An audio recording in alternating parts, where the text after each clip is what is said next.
Kade hirup mah tong sok loba teu payaan, tong sok loba ngagedekeun ka amek,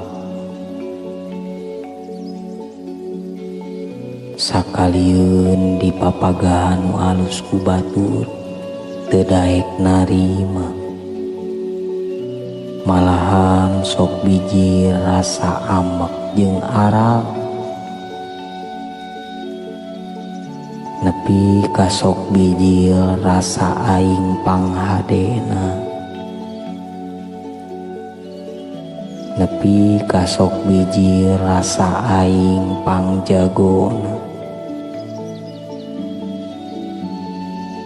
ulah nepi ka kitu urang mah ulah nepi ka kitu. Eukeur mah eukeur pan urang teh ceuk batur mah gede huap, eukeur mah eukeur pan urang ceuk batur mah loba meakeun parab.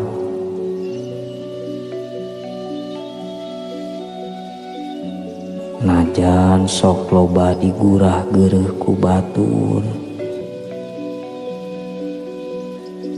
najan sok loba dibudag badug ku batur, keun bae ulah dibarengan ku aral jeung amek, keun bae urang mah disebut ku batur elehan oge keun bae.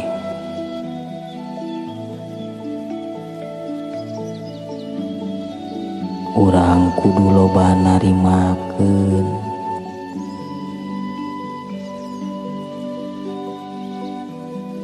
urang ulah loba nyieun codeka ka batur.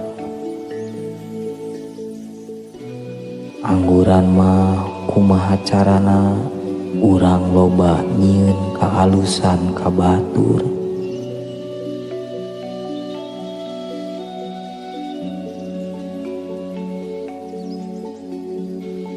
bisa ku harta tulung batur teh ku harta,